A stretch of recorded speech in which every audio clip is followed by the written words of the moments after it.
Salam, jumpa kembali di Jejak Papua Channel. Jejak Papua Sepekan, edisi kedua, 3-9 Juni 2024. Jejak Papua Sepekan adalah rangkuman peristiwa di tanah Papua yang memiliki dampak kepada masyarakat Papua dan telah dipublikasikan melalui berbagai media massa online selama 1 minggu di belakang. Kita mulai dengan peristiwa politik, keamanan, hukum, dan hak asasi manusia. Sahabat, Kasatgas Humas Ops Damai Kartens 2024 AKBP Bayu Suseno mengatakan organisasi Papua Merdeka OPM Kodap 15 Yahukimo menembak anggota Kodim 1715 Yahukimo Provinsi Papua Pegunungan bernama Pratu Rajami Uhio di Jalan Seradala, Distrik DKI, Kabupaten Yahukimo pada Kamis 6 Juni 2024. Dikutip sulsel.idntimes.com, sayap militer organisasi Papua Merdeka mengaku sebagai pelaku penembakan anggota TNI tersebut.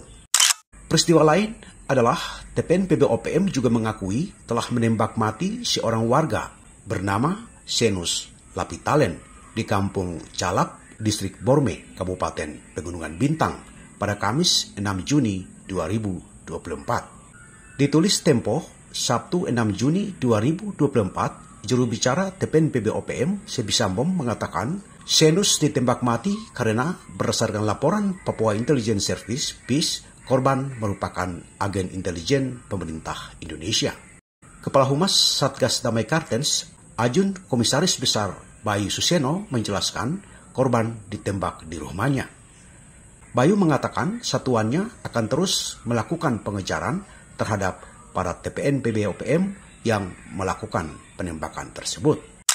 Sahabat, kita ke Intan Jaya di tema yang sama. Dikutip Detik News 6 Juni 2024, kontak tembak antara TNI dan OPM kembali terjadi di Kabupaten Intan Jaya, Provinsi Papua Tengah. Satu anggota OPM, pimpinan Apeni Kobogau, dikabarkan tertembak. Pangkokap Wilhan 3, Letjen TNI Richard TH Tampu Bolon, di media itu mengatakan pasukan Korps Habema mengarahkan tembakan terbidik ke arah anggota OPM yang membawa senjata dan berhasil mengenai sasaran. Sahabat, kita ke peristiwa lain di tema ini.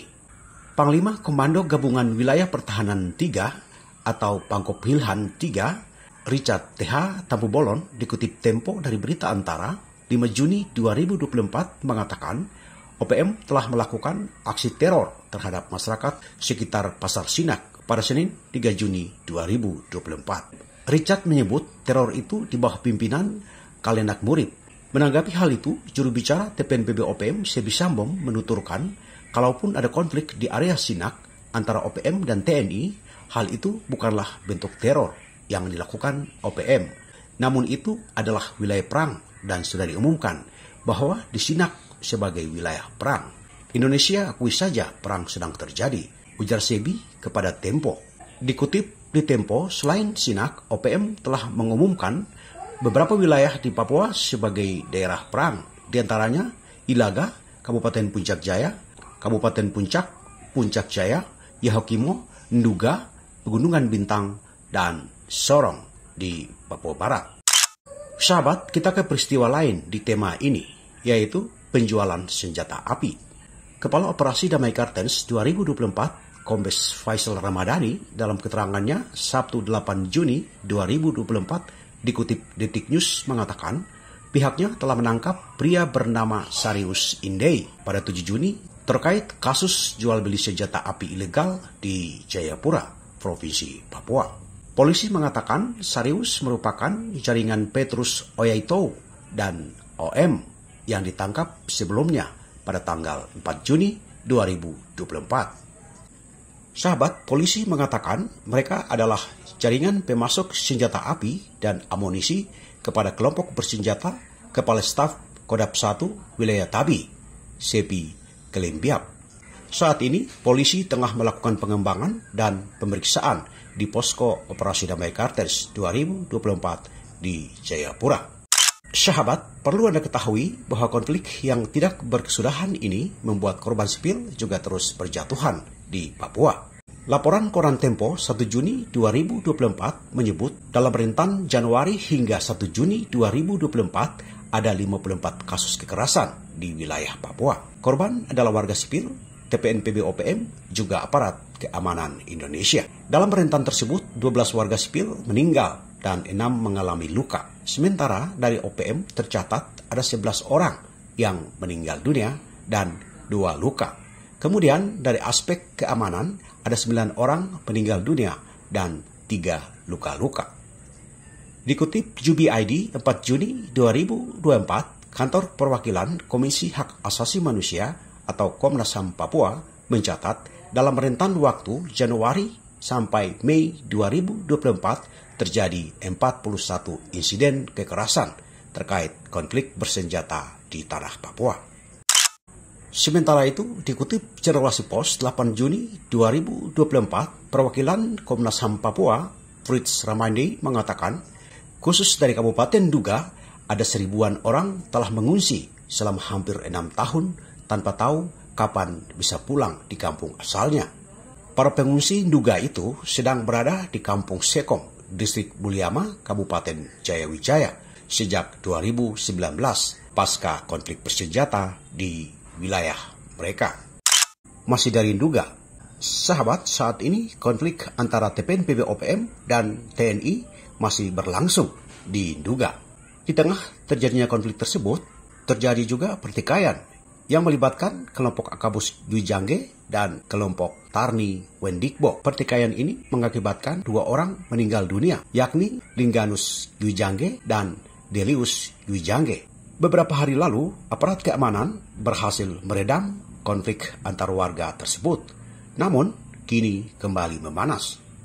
Ditulis di Cenderawasih Pos 8 Juni 2024, Kabis Humas Polda Papua, Kombes Pol Ignatius Beni Adi Prabowo mengatakan, saat ini pengawasan masih terus ditingkatkan, mengingat potensi pecah masih terbuka karena kelompok masyarakat Ikabus Dwi Jangge melakukan penyerangan kepada kelompok masyarakat Tarni Wendikbo.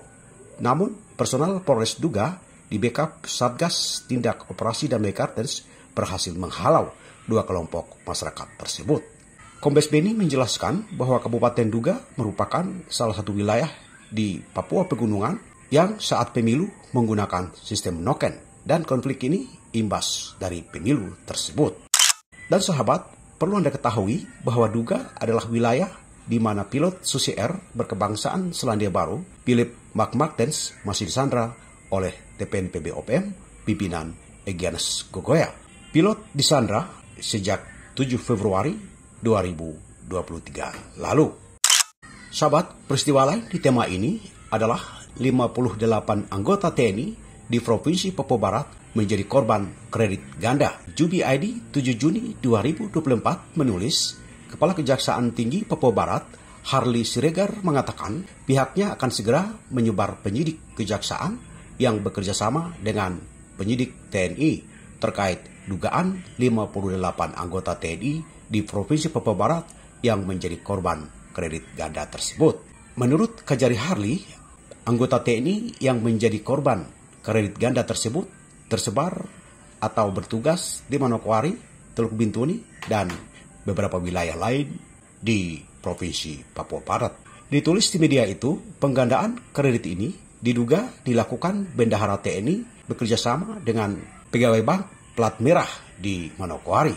Para anggota TNI mengajukan kredit pada 2022 dengan cara mengumpulkan berkas-berkas persyaratan, lalu diserahkan kepada bendahara TNI dengan harapan bisa mencairkan kredit sebesar 100 juta. Kita beralih ke berita kerawanan pilkada serentak di tanah Papua. Dikutip tribunpapua.com 4 Juni 2024, Ketua KPU Provinsi Papua Tengah Jennifer Darling Tabuni mengatakan ada 4 daerah di Provinsi Papua Tengah dikategorikan sebagai daerah sangat rawan konflik pada pilkada nanti, yaitu Kabupaten Intan Jaya, Kabupaten Puncak, Kabupaten Mimika, dan Kabupaten Nabire, serta beberapa daerah lainnya masih masuk dalam kategori sedang dan tidak rawan. Berkenaan dengan hal ini, dikutip Cendrawasih Pos 8 Juni 2024, saat ini Polda Papua menyiapkan 3.980 personel yang nantinya akan digeser ke dua wilayah daerah otonomi baru, yaitu Provinsi Papua Pegunungan dan Provinsi Papua Tengah. Kemudian berita lain di tema ini adalah sidang dugaan korupsi pengkondisian hasil temuan BPK perwakilan Papua Barat dilanjutkan. Ditulis di Jubi ID 4 Juni 2024, sidang dugaan tindak pidana korupsi pengkondisian hasil temuan BPK perwakilan Papua Barat kali ini menghadirkan 6 orang saksi, yaitu Bupati Sorong Selatan Samsudin Anggiluli, Sekretaris Daerah Dan Cenau, Kepala Badan Pengelolaan Keuangan dan Aset Daerah Sorong Selatan Franz Berni, kemudian pejabat Bupati Tambrau Engelbertus Gabriel Kocu, Kepala BPKAD Tambrau Stephen Roland Huta Barat, dan Kepala BPKAD Teluk Bintuni Laras Duriani. Dalam proses pemeriksaan saksi terungkap bahwa pemberian uang yang dilakukan dengan inisiatif sendiri kepada para auditor BPK yang melakukan pemeriksaan di daerah masing-masing. PLT Kepala BPKAD Teluk Bintuni, Papua Barat, Laras Duriani mengakui pihaknya memberikan uang kepada Ketua Tim Mirwan Hamid sebesar 100 juta. Sahabat, masih di tema yang sama. Kejati Papua Barat menahan inisial BP terkait korupsi pembangunan kantor dinas perumahan Provinsi Papua Barat tahun anggaran 2017 senilai 4,3 miliar. Dalam perkara ini, dikutip Jubi 7 Juni 2024, terdapat 4 pelaku dan 2 pelaku sudah menjalani hukuman. 2 pelaku yang telah divonis yaitu pejabat pembuat komitmen PPK Marta Hipon yang divonis 4 tahun penjara pada 2021, sedangkan yang satunya lagi kontraktor Marinus Bonepai yang juga divonis 4 tahun penjara pada tahun 2022. Selain BP, pelaku lain yang baru ditahan penyidik Kejati yakni ayah BP berinisial DAW. Sahabat, BP diketahui mendapat subkontrak dari DAW. Dalam proses lelang, DAW meminjam perusahaan PT Trimese, Perkasa, dan CP Maskam Jaya. Kita beralih ke berita lain di topik yang sama. Sahabat, Lanal Nabire sita ganja 378 gram dan bubuk mesio 5 kg. Dikutip di RRI Co.id 5 Juni 2024, personel Lanal Nabire yang tergabung dalam pengamanan pelabuhan telah mengamankan barang yang diduga bahan peledak bubuk mesio seberat kurang lebih 5 kg dan 10 paket atau 378 gram ganja. Pasops Lanal Nabire, Letu Laut Levi Dimitri Estehan dikutip di media itu mengatakan bubuk mesio sebesar kurang lebih 5 kg dikemas dalam satu karton dan ditaruh di dermaga tanpa pemilik. Sedangkan 10 paket ganja kurang lebih seberat 378 gram berdasarkan hasil keterangan dari tersangka pembawa narkoba berinisial AT asal Jayapura yang beralamat di Lembah Angkasa. Dikatakannya, TNI Angkatan Laut akan selalu di pelabuhan dan akan siap menindaklanjuti laporan masyarakat yang dianggap mencurigakan atau meresahkan pengguna transportasi laut. Sahabat, di tema yang sama, dari sini kita ke daerah Kerom. Sahabat, Polsek Arso Timur, Kabupaten Kerom, bersama tim Direktorat Res Narkoba Polda Papua mengamankan 4 orang pria, 2 diantaranya warga negara Papua Nugini, atas kasus kepemilikan narkotika jenis ganja 5 Juni 2024. Kepolisian mengatakan para pelaku diketahui bahwa ganja tersebut dibawa masuk ke Arso Timur dari negara Papua Nugini oleh kedua pelaku MA dan SW yang merupakan warga negara Papua Nugini. Kini keempat pelaku beserta barang bukti narkotika jenis ganja telah diamankan tim Res Narkoba Polda Papua dan dibawa ke Polda Papua guna proses hukum lebih lanjut. Sahabat, berita lain di topik ini dirilis iNews ID 6 Juni 2024 adalah aksi unjuk rasa Ikatan Mahasiswa Papua se-Jabodetabek di sekitar kantor KPU Republik Indonesia di Jakarta berakhir ricuh. Kericuhan dipicu aksi blokade perempatan Jalan Imam Bonjol oleh mahasiswa yang kesal tak bisa menggelar aksi di depan kantor KPU RI. Aksi mahasiswa ini menuntut KPU merevisi peraturan agar seluruh kepala daerah di tanah Papua dijabat oleh putra asli Papua. Desakan tersebut dinilai sesuai dengan amanat otonomi khusus bagi Provinsi Papua. Sahabat, perlu Anda ketahui bahwa dalam Undang-Undang Otonomi Khusus tidak mengatur tentang wali kota, wakil wali kota, bupati, dan wakil bupati. Dalam undang-undang itu hanya mengatur tentang gubernur dan wakil gubernur orang asli Papua. Sahabat, kita kembali ke Manokwari di tema yang sama. Sahabat, jpnn.com 5 Juni 2024 merilis Kepolisian Resort Kota Manokwari, Papua Barat telah menangkap SM yang merupakan aktor intelektual pembunuhan berencana terhadap seorang aparatur sipil negara pemerintah Kabupaten Pegunungan Arfak, yaitu Yahya Sayori. Wakil Kepala Kepolisian Manokwari, Komisaris Polisi Agustina Sineri saat konferensi pers mengungkapkan SM merupakan otak dari pembunuhan berencana tersebut dengan menjanjikan pembayaran sejumlah uang kepada para eksekutor. Berdasarkan pengakuan dari SM, pembunuhan tersebut dipengaruhi dendam karena korban Yahya Sayori tidak merealisasikan pemberian hewan ternak babi dan kain timur yang telah dijanjikan sebelumnya. Sahabat, kita beralih ke tema pembangunan, pengelolaan sumber daya alam, lingkungan, dan bencana alam. Wakil Presiden Ma'ruf Amin melakukan kunjungan kerja selama 5 hari, 3-7 Juni 2024 di Merauke, Wamena, dan Sorong.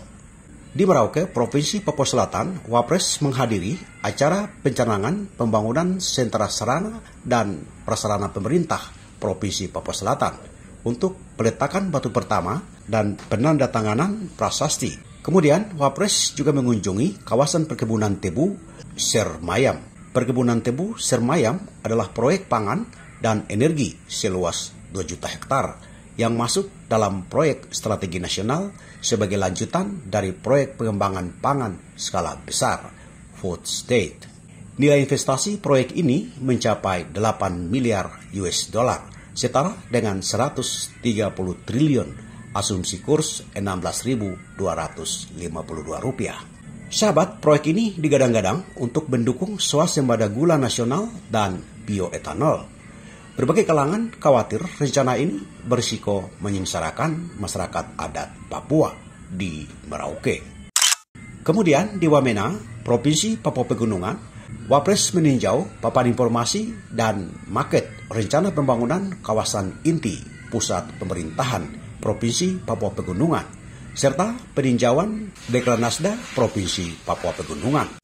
Dari Wamena, Wapres ke Sorong, Papua Barat Daya, menghadiri pengukuhan Komite Daerah Ekonomi dan Keuangan Syariah Provinsi Papua Barat Daya. Dan kemudian Wapres berkunjung ke wilayah pemukiman nelayan Malawai untuk meninjau dan menyerahkan bantuan paket logistik keluarga. Pada hari terakhir, Wapres meresmikan peluncuran sistem informasi percepatan pembangunan Papua di Hotel Aston, Sorong. Sahabat, berita lain di tema ini adalah pemerintah meminta PT Freeport Indonesia membangun smelter tembaga di dekat lokasi tambang di Timika, Provinsi Papua Tengah. Permintaan itu diajukan agar instalasi pemurnian tersebar dan tidak hanya berada di Gresik, Jawa Timur. Saat ini, PT Freeport Indonesia sudah menginvestasikan 3 miliar dolar Amerika Serikat untuk pembangunan smelter yang berada di Gresik, Jawa Timur. Smelter itu akan mulai beroperasi pada 1 Juli 2024 mendatang dengan kapasitas produksi 60 ton emas murni dan 400 ribu ton katoda tembaga. Kita lanjut ke berita lainnya. Pekan ini masih ramai dengan pembahasan All Eyes on Papua. Kampanye ini hadir sebagai bentuk dukungan terhadap suku Ayu dan Moi yang saat ini sedang berjuang untuk menolak hutan adat mereka diubah menjadi perkebunan kelapa sawit. Peristiwa terbaru terkait dengan kelapa sawit dikutip Jubi 6 Juni 2024, Marga Glaggilit di Sorong diwakili advokat Ambrosius Glaggilit SH meminta Kementerian Agraria dan Tata Ruang, Badan Pertanahan Nasional, dan pemerintah Kabupaten Sorong mengevaluasi izin PT Inti Kebun Sejahtera atau IKS. Sahabat, laporan lengkap terkait dengan slogan All Eyes on Papua dan bagaimana komentar para tokoh serta berapa jumlah konsesi kelapa sawit di tanah Papua dapat Anda nonton di video khusus di channel ini. Kita beralih ke peristiwa lain di tema ini. Sehari setelah peringatan Hari Lingkungan Hidup Sedunia yang jatuh pada 5 Juni, masyarakat Kanasoimos menerima surat keputusan Bupati Sorong Selatan tentang pengakuan wilayah adat. Wilayah adat Kanasoimos seluas 97.441 hektar yang membentang di 2 distrik, yaitu distrik Saifi dan distrik Seremuk. Sebagai perbandingan, wilayah adat ini lebih besar dari Provinsi DKI Jakarta yang luasnya 66.150 hektar. Sahabat, berita lain di topik ini adalah heboh pertambangan emas ilegal di Kampung Mogodagi dan di Kampung Wakia. Kampung Mogodagi masuk distrik Kapiraya, Kabupaten Deyai, dan Kampung Wakia masuk dalam distrik Mimika Barat Tengah, Kabupaten Mimika. Kedua kabupaten ini masuk dalam Provinsi Papua Tengah. Dari sebuah video yang beredar, seorang yang mengenakan jaket biru diinterogasi oleh masyarakat setempat, menanyakan apa nama perusahaan yang beroperasi di wilayah adat mereka itu. Ia mengatakan pihaknya tidak menggunakan perusahaan. Apa masih persingkat waktu kami mau ambil data dulu, data perusahaannya itu begitu. Kita tidak pakai perusahaan, Bapak. Kita tidak pakai perusahaan. Artinya bosnya siapa? Saya. Pak siapa? Mas Min. Namun ditulis sejumlah media, pertambangan ini dioperasikan oleh PT Alas Tirta Kencana. Berdasarkan penelusuran jejak Papua Sepekan, operasi pertambangan di wilayah ini telah dimulai secara manual sejak Januari 2023 lalu. Namun dikabarkan pada Mei 2024, sejumlah orang membawa masuk 2 buah ekskavator dan 2 buah mobil Hilux untuk memperluas operasinya.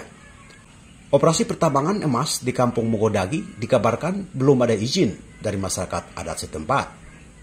Sementara itu, Kepala Dinas Tenaga Kerja, Transmigrasi, dan Energi Sumber Daya Mineral Provinsi Papua Tengah dikutip Koran Papua mengatakan, pemerintah Provinsi Papua Tengah belum pernah mengeluarkan izin kepada pihak manapun membuka pertambangan emas di Kampung Wakia dan Kampung Mogodagi. Karena belum adanya izin, kata Freds, akhirnya penambangan emas di wilayah itu dinyatakan ilegal. Sahabat, di wilayah itu selain tambang emas, sebelumnya pernah ada aktivitas tambang pasir besi di Poronggo. Kemudian aktivitas ilegal logging juga telah masif di wilayah ini. Semua kayu yang diambil di wilayah ini telah dibawa keluar tanah Papua. Sahabat, kita beralih ke peristiwa lain. Sahabat, dikutip CNN Indonesia, gempa bumi berkekuatan magnitudo 4,9 menguncang Kerom, Provinsi Papua pada 7 Juni 2024 dini hari. Gempa di Kerom bersamaan dengan gempa bumi magnitudo 5,1 yang menguncang Wewak, Papua Nugini. Sejauh ini belum ada keterangan resmi soal kemungkinan kerusakan atau korban akibat gempa bumi ini. Sahabat, kita ke tema berikutnya, pendidikan, kesehatan, dan ekonomi. Sahabat, capaian imunisasi dalam Pekan Imunisasi Nasional atau PIN polio di Provinsi Papua masih jauh di bawah target. Kepala Seksi Surveillance dan Imunisasi Dinas Kesehatan Provinsi Papua, Elia Tabuni, ditulis Jubi mengatakan, pelaksanaan imunisasi polio di Provinsi Papua dalam PIN polio yang dimulai sejak Mei lalu baru mencapai 18,5% dari total sasaran. Dari 118.659 anak berumur 0 sampai 7 tahun yang menjadi sasaran imunisasi polio di Provinsi Papua, baru 34.846 anak yang telah terimunisasi. Artinya, masih ada 83.800 813 anak dalam kelompok sasaran imunisasi yang belum menerima vaksin. Tamuni meminta puskesmas segera gencar melakukan pemberian vaksin polio. Pasalnya, paket imunisasi polio lengkap memerlukan 4 tahapan, yang totalnya memakan waktu 2 bulan dan 2 pekan. Sementara di Provinsi Papua Barat, dikutip Antara News 8 Juni 2024, pelaksanaan PIN polio telah mencapai 56,9% dari target sasaran sebanyak 85.718 anak berusia 8 sampai 7 tahun, 11 bulan, 28 hari. Pelaksana tugas Kepala Dinas Kesehatan Provinsi Papua Barat, Dr. Feni Mayana Paisei di Manokwari Sabtu mengatakan masih tersisa 43,1% dan pihaknya mengatakan optimis bisa 100% karena masih ada 3 tahapan. Kemudian pelaksanaan PIN polio di Provinsi Papua Selatan per 3 Juni 2024 atau dari 1 minggu pelaksanaan imunisasi sudah tercatat 30,2% dari target 119.922 anak yang akan diimunisasi. Kepala Dinas Kesehatan Provinsi Papua Selatan, Dr. Herlina Rahangiar, dikutip Cendrawasih Pos 9 Juni 2024 mengatakan Papua Selatan urutan kedua terbaik cakupan capaian imunisasi polio dalam 1 minggu ini setelah Provinsi Papua Barat Daya. Sementara itu, sejumlah daerah di Provinsi Papua Tengah dan Papua Pegunungan terkendala akses. Ditulis di Kompas 4 Juni 2024, cakupan PIN polio di Papua Pegunungan baru 1,9%, Papua Tengah 13,8%, dan Papua Selatan 31,3%. Sahabat, sebelumnya Kompas 30 Mei 2024 memberitakan 3 kasus polio kembali ditemukan di Mimika, Papua Tengah, 1 kasus di Kabupaten Duga, Papua Pegunungan, dan 1 kasus di Asmat, Papua Selatan. Sebelumnya, kasus polio juga ditemukan di Jawa Timur dan di Jawa Tengah. Sahabat, berita lain di tema ini adalah Gubernur Papua, Ridwan Rumah Sukun, telah menetapkan status keadaan darurat wabah penyakit African Swine Fever atau penyakit demam babi Afrika pada ternak babi melalui surat keputusan Gubernur Papua tentang penetapan status keadaan darurat penyakit ASF di Provinsi Papua. Hal ini seiring dengan meningkatnya angka kematian pada ternak babi sejak 6 Februari hingga 6 April tahun 2024 yang mencapai angka 156 ekor di Kampung Noloka dan Ayapo, Distrik Sentani, Kabupaten Jayapura, dengan gejala mengarah pada wabah ASF yang berpotensi semakin meluas. Sahabat, berita lain di topik ini adalah Deputi Bidang Koordinasi Peningkatan Kesejahteraan Sosial Kementerian Koordinator Bidang Pembangunan Manusia dan Kebudayaan Nunung Nuriantono dikutip CNN Indonesia 3 Juni 2024 mengatakan hingga saat ini tingkat kemiskinan ekstrim di Papua masih sangat tinggi. Sahabat, data lengkap kemiskinan ekstrim di Papua silakan simak pada video Jejak Papua Sepekan edisi sebelumnya atau klik pada link yang disediakan pada deskripsi video ini atau Anda bisa cek di playlist channel ini. Kita beralih ke berita pendidikan. Sahabat, Indopos.co.id merilis sebanyak 64 siswa asal Papua program ADEM yang dinyatakan lulus menuntut ilmu yang tersebar di 27 sekolah menengah di Provinsi Banten siap untuk dipulangkan ke daerah asalnya. Program ADEM adalah program Kementerian Pendidikan, Kebudayaan, Riset, dan Teknologi untuk percepatan pembangunan sumber daya manusia di Papua dan Papua Barat, serta diharapkan dapat mempercepat akulturasi keragaman budaya. Sementara itu, 29 anak Papua lain akan dilepas dari Sekolah Anak Indonesia. Ditulis di Jubi 4 Juni 2024, mereka terdiri dari kelas 9 SMP, kelas 12 SMA, dan para peserta program pendidikan masa depan, program khusus Yayasan Alirena yang mendampingi calon pendidik di kampung-kampung di tanah Papua. Sahabat, itulah sejumlah peristiwa yang berhasil kami rangkum dalam sepekan ke belakang. Rangkuman berbagai peristiwa pekan sebelumnya dapat Anda nonton di Jejak Papua Channel ini. Dan jika ada peristiwa besar lain yang terjadi di tanah Papua terkait dengan manusia dan tanah Papua yang belum kami rangkum, dapat Anda tuliskan di kolom komentar. Sahabat, dukung terus program ini dengan share, like, subscribe, dan memberikan komentar yang positif dan membangun demi tanah Papua yang semakin baik dan semakin maju di masa depan. Wassalam.